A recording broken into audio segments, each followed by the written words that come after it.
అసలేమైంది నీకు? ఎందుకు ఇలా ప్రవర్తిస్తున్నావో నాకస్సలు అర్థం కావటం లేదు. మీకే గనక అర్థమైతే నా బతుకు ఇలా ఎందుకుంటుందిలేండి. ఏం? నీ బతుక్కేమైందిప్పుడు? ఏమైందా? ఏం కాలేదు అని అడగండి. పెళ్లి చేసుకొని ఎన్నో కలలతో ఇంట్లో అడుగుపెట్టాను. ఒకసారి బయట ప్రపంచంలో చూడండి. కొత్తగా పెళ్ళైన వాళ్ళు మనలాగే ఉంటున్నారా అని. ఎవరిని చూసినా ఎంత ముచ్చటేస్తుంది. మనము ఉన్నాము దేనికి పనికిరానట్టు. మీరు సినిమాలలో ఎప్పుడు చూడలేదా? కొత్తగా పెళ్ళైన జంట ఎలా ఉంటారో మీకు తెలీదా? ఇది సినిమా కాదుగా నటించడానికి. ఇది జీవితం. సినిమాల్లో అలా కనిపిస్తారంతే. చాల్లేండి. సినిమాలే కాదు, బయట కూడా జనాలు ఎలా ఉన్నారో ఒకసారి గమనించండి. కొత్తగా పెళ్ళైన వాళ్ళు అసలు మనలా ఉంటున్నారా?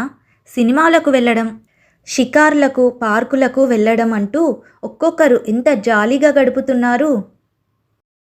ఇంతకు నన్నేం చేయమంటావు ఇప్పుడు? ఆఫీస్ మానేసి ఇంట్లో కూర్చొని నీతో డ్యూయెట్లు పాడమంటావా? అలా ఒకరినొకరు మాట అనుకుంటూ చాలాసేపు వాదించుకుంటారు. అలా కొన్ని రోజులు గడిచాయి. ఓ రోజు సుబ్బలక్ష్మి పుట్టినరోజు. కామేశ్వరరావుకి సుబ్బలక్ష్మి పుట్టినరోజన్న సంగతి గుర్తులేదు. పెళ్ళయ్యాక తనది అదే మొదటి పుట్టినరోజు. పెళ్ళయ్యాక మొదటిసారి వచ్చిన పుట్టినరోజును ఇంత నిర్లక్ష్యం చేస్తాడా అని అనుకుంటుంది సుబ్బలక్ష్మి. ఇదే ఏ సినిమాలో అయితే ఎంత వేడుక చేస్తారు. అర్ధరాత్రి 12 గంటలకు కేక్ కట్ చేయిస్తారు. కొత్త చీర తెచ్చి సినిమాకు, షికారుకు తీసుకెళ్ళి ఎంత హడావిడి చేస్తారు. కానీ ఇక్కడ చూస్తే ఏమీ లేదు. అనుకున్నవన్నీ ఒక్కొక్కటిగా ఇలా నీరుగారిపోవాల్సిందేనా అని అనుకుంటుంది సుబ్బలక్ష్మి. కామేశ్వరరావు ఆఫీస్ నుంచి ఇంటికి తిరిగి వచ్చేసరికి సుబ్బలక్ష్మి ఇంట్లో లేదు. అదేంటే చెప్పా పెట్టకుండా వచ్చావు? అది పుట్టినరోజు నాడు ఒక్కదానివే వచ్చావు. అల్లుడుగారేరి? అని అడుగుతుంది రాజ్యం. ఏమ్మా, నీ పర్మిషన్ లేకుండా ఇంటికి వచ్చే స్వతంత్రం కూడా నాకు లేదా? ముందు నన్ను ఇంట్లోకైనా రానిస్తావా లేదా బయట నుంచోబెట్టే మాట్లాడతావా అంటూ తల్లిని కసురుకుంటుంది సుబ్బలక్ష్మి. ఇద్దరూ లోపలికి వెళ్తారు. అదేంటే మొహమలా వాడిపోయింది? పెళ్ళయ్యాక మొదటిసారి పుట్టింటికి వస్తున్నావు. అల్లుడు గారితో కలిసి రాకుండా నువ్వు ఒక్కదానివే వచ్చావేంటి? ఏమైనా గొడవ పడ్డారా? ఈరోజు ప్రత్యేకంగా గొడవ పడ్డానికి ఏమీ లేదులే. అక్కడ నా బతుకు ఏమంత సంతోషంగా తగలబడిందని అంటూ జరిగిన విషయమంతా రాజ్యంకి చెప్పుతుంది సుబ్బలక్ష్మి. చూడమ్మా, ఆఫీస్ పనుల్లో పడి అల్లుడు గారు నీ పుట్టినరోజు సంగతి మర్చిపోయి ఉండొచ్చు. పైగా చిన్నప్పటి నుంచి వాళ్ళ ఇంట్లో ఇలాంటి వేడుకలన్నీ చేసుకుని ఉండరు. అందుకే ఇదేమీ పెద్ద విషయం కాదు అని అనుకొని ఉంటాడు. నెమ్మదిగా వాళ్ళే మారుతారు. నువ్వు ఇలా చిన్న చిన్న విషయాలకు కూడా గొడవపడి ఇంటి నుంచి వచ్చేస్తే ఎలా చెప్పు? అత్తగారింటికి వెళ్ళాక నీకు నచ్చినా నచ్చకపోయినా అన్ని విషయాలలో అణిగిమణిగి ఉండాలి. నీకు ఏదైనా నచ్చకపోతే నెమ్మదిగా నచ్చజెప్పాలి. అంతేకాని మరోసారి ఇలాంటి పిచ్చి వేషాలు వేసి ఇల్లు వదిలి వచ్చావంటే నిన్ను ఈ ఇంట్లో కాలు కూడా అడుగు పెట్టనివ్వను. ఎలాగో వచ్చావు కాబట్టి ఇవాల్టికి ఇక్కడే ఉండి రేపు ఉదయాన్నే అల్లుడి గారి దగ్గరికి వెళ్ళు. అదేంటమ్మా, ఒక్కరోజుకే వెళ్ళిపోమంటున్నావు? పెళ్ళైపోగానే నేను నీకు బరువైపోయానా? ఏ అమ్మాయికైనా పెళ్ళయ్యాక అత్తగారిల్లే తన ఇల్లు. కావాలంటే నువ్వు మీ ఆయనతో కలిసి సరదాగా ఒక 4 రోజులు రండి. అప్పుడు మాకేమీ పర్వాలేదు అంటూ కూతురికి నచ్చజెప్తుంది రాజ్యం. మరోపక్క కామేశ్వరరావు సుబ్బలక్ష్మి కోసం చుట్టుపక్కలంతా గాలించాడు. చుట్టుపక్కల వాళ్లను అడిగాడు. కానీ ఎక్కడా ఆచూకీ తెలియలేదు. చివరగా సుబ్బలక్ష్మి తల్లిదండ్రులకు ఫోన్ చేశాడు. రాజ్యం ఫోన్ ఎత్తి ఇలా అంటుంది. అల్లుడు గారు, అమ్మాయికి మమ్మల్ని చూడాలనిపించి టక్కున చెప్పా పెట్టకుండా వచ్చేసింది. ఏమీ అనుకోవద్దండి. రేపు ఉదయమే అమ్మాయిని తిరిగి పంపిస్తాను అంటూ ఫోన్ పెట్టేస్తుంది రాజ్యం. ఇక చేసేదేమీ లేక మరుసటి రోజు తిరిగి తన భర్త దగ్గరికి వెళ్తుంది సుబ్బలక్ష్మి. అలా కొన్ని రోజులు గడిచాయి. ఒకరోజు కామేశ్వరరావు సుబ్బలక్ష్మితో ఇలా అంటాడు. సుబ్బలక్ష్మి, రేపు మనము మా ఊరికి వెళ్తున్నాము. మనల్ని చూసి చాలా రోజులైందని అమ్మా నాన్న మనిద్దరిని ఒక 4 రోజులు ఉండేలా రమ్మన్నారు. ఎలాగో ఈ వారంలో సెకండ్ సాటర్డే సండే వస్తాయి. ఇంకో 2 రోజులు లీవ్ ఎక్స్ట్రా పెట్టుకున్నా అంటే 4 రోజులు ఉండి రావచ్చు.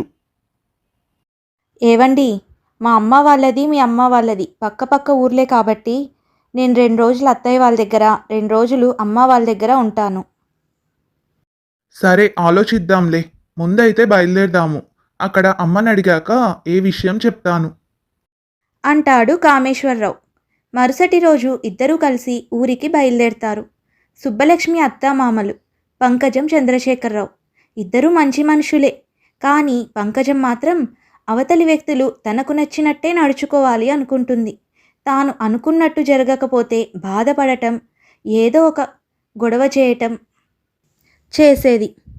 పంకజం రోజు ఉదయం 5 గంటలకే లేచి ఇంటి పని, వంట పని అంతా చేస్తుంది.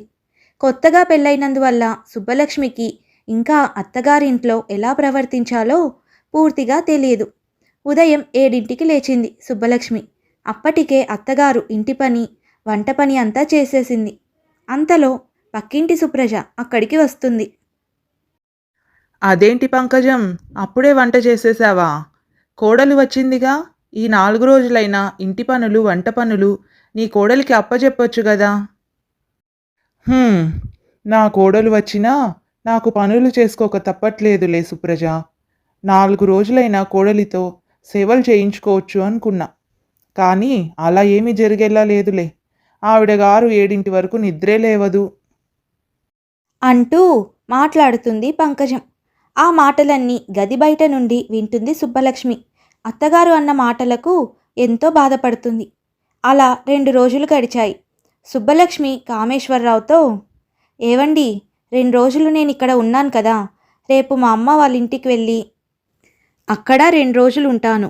మీరు అక్కడికే వచ్చి అట్నుంచి నన్ను తీసుకెళ్ళండి ఇవాళ అమ్మని అడుగుదాము. అమ్మ ఒప్పుకుంటే రేపు ఉదయమే వెళ్దు గాని అంటాడు కామేశ్వరరావు. అదే విషయం వెళ్ళి పంకజంని అడుగుతారు. అందుకు పంకజం ఇలా సమాధానం ఇస్తుంది. ఏమ్మా, లేక లేక అత్తగారింటికి వచ్చావు. ఎంత పక్క ఊర్లో ఉంటే మాత్రం నీ పుట్టింటికి 2 రోజులు వెళ్ళాల్సిన అవసరం ఏముంది? నా కోడలు మాత్రం నా కళ్ళెదుటే ఉండాలి. ఎక్కడికి వెళ్ళడానికి వీల్లేదు. అంతగా వెళ్ళాలి అనుకుంటే 1 గంట సేపు అలా వెళ్ళిరండి అంతే. అంటూ కఠినంగా మాట్లాడుతుంది పంకజం. పెళ్ళయ్యాక ఆడపిల్లకు పుట్టింటికి వెళ్ళడానికి కూడా ఇన్ని ఆంక్షలుంటాయా అనుకుంటూ మనసులో బాధపడుతుంది సుబ్బలక్ష్మి. ఇక చేసేదేమీ లేక మిగిలిన 2 రోజులు కూడా అక్కడే ఉండి తిరిగి తమ ఊరికి ప్రయాణమవుతారు. అలా కొన్ని రోజులు గడిచాయి. సంక్రాంతి పండుగ వస్తుంది. కూతుర్ని, అల్లుడిగారిని పండక్కు రమ్మని పిలవడానికి ఫోన్ చేస్తుంది రాజ్యం. అందుకు సరే అంటాడు కామేశ్వరరావు. కామేశ్వరరావు ఒకరోజు ఉండి తిరిగి వెళ్ళిపోతాడు. సుబ్బలక్ష్మి మాత్రం 4 రోజులు పుట్టింట్లోనే ఉంటుంది. పుట్టింట్లో ఉన్నన్ని రోజులు ఎంతో సంతోషంగా గడుపుతుంది. ఓ రోజు తన స్నేహితులను కలవడానికి వెళ్తుంది. తన స్నేహితురాలు లావణ్య ఇలా అంటుంది. సుబ్బలక్ష్మి, ఎలా ఉన్నావే? ఎప్పుడు వచ్చావు అసలు? ఎన్ని రోజులవుతుంది నిన్ను చూసి? ఏంటే ఇంతలా చిక్కిపోయావు? అన్నట్టు నీకో విషయం చెప్పాలి. నాకు పెళ్ళి ఫిక్స్ అయింది. వచ్చే నెలలోనే పెళ్ళి. అబ్బాయి పట్నంలో ఉద్యోగం చేస్తున్నాడు. నీకో విషయం తెలుసా? పెళ్ళయ్యాక హనీమూన్కి ఊటీకి తీసుకెళ్తా అన్నాడే అంటూ చెప్పుకొస్తుంది లావణ్య. ఇదంతా విని సుబ్బలక్ష్మికి తన భర్త మీద మరింత కోపం ఎక్కువైంది. అలా 4 రోజులు గడిచాయి. తిరిగి ఊరికి వెళ్ళిపోయింది సుబ్బలక్ష్మి. ఆ మరునాడు కామేశ్వరరావుతో ఇలా అంటుంది. ఏవండి, మనకు పెళ్ళై ఇంతకాలం అవుతుంది. కొత్తగా పెళ్ళైన వాళ్ళంతా హనీమూన్ అంటూ ఏ ఊటీకో కాశ్మీర్కో వెళ్తున్నారు. ఒక 4 రోజులు మనం కూడా అలా వెళ్ళొద్దామండి. అవును, మనము పెళ్ళైనప్పటి నుంచి ఎక్కడికి వెళ్ళలేదు. ఊటీనే ఎందుకు, హాయిగా తిరుపతికి వెళ్దాము. అమ్మా నాన్నల్ని కూడా తీసుకొని వెళ్దాము. వాళ్ళు కూడా ఇంట్లోనే ఉంటున్నారు, ఎక్కడికి వెళ్ళట్లేదు. అందరం అలా సరదాగా వెళ్ళొచ్చినట్టు ఉంటుంది. ఈ మొద్దు మొహమోడికి ఎంత చెప్పినా బుర్రకెక్కదు. సరదాగా ఇద్దరం వెళ్దాము అంటే అత్తామామల్ని కూడా పిలుచుకొని వస్తా అంటున్నాడు అని మనసులో అనుకొని బయటికి మాత్రం ఇలా అంటుంది. అత్తయ్య మామయ్యకి వయసు అయిపోయింది. ఈ వయసులో వాళ్ళు ఆ మోకాళ్ళ నొప్పులతో అంతసేపు ఆ క్యూలలో నించోవద్దు. అలా అయితే ఇప్పుడే ఎక్కడికి వెళ్ళడం వద్దులే. వాళ్ళను తీసుకెళ్లకుండా మనమిద్దరమే వెళ్ళామంటే మా అమ్మ ఎంతో బాధపడుతుంది. అని అంటాడు కామేశ్వరరావు. కామేశ్వరరావు ధోరణి రోజురోజుకి సుబ్బలక్ష్మికి నచ్చడం లేదు. అతని ధోరణితో బాగా విసుగెత్తిపోయి ఓ రోజు ఇలా అంటుంది, నాకు డైవర్స్ కావాలండి. అలాగే అని అన్నాడు కామేశ్వరరావు తన ధోరణి ఏదో మామూలేలే అని అనుకోని. ఆ జవాబుకి సుబ్బలక్ష్మికి మరింత ఒళ్ళు మండింది. నేను జోక్గా అంటున్నాను అనుకుంటున్నారేమో, నేను సీరియస్గానే అడుగుతున్నాను. నాకు వెంటనే డైవర్స్ ఇవ్వండి. డైవర్స్ ఎందుకు? ఎందుకా? మీలాంటి మొగుడితో ఏ ఆడది కాపురం చేయలేదు కనుక. ఈ కాపురం చేసే కంటే దేనిలోనైనా పడి చావడం మేలు అంటూ ఉక్రోషంగా మాట్లాడింది సుబ్బలక్ష్మి. ఆ తరువాత ఏం జరిగిందో మనం వచ్చే భాగంలో తెలుసుకుందాం. మీకు ఈ కథ నచ్చినట్టయితే తప్పకుండా లైక్ చేయండి, షేర్ చేయండి. అలాగే ఇలాంటి మరిన్ని మంచి కథలు వినడానికి మన ఛానల్ని సబ్స్క్రైబ్ చేసుకోండి.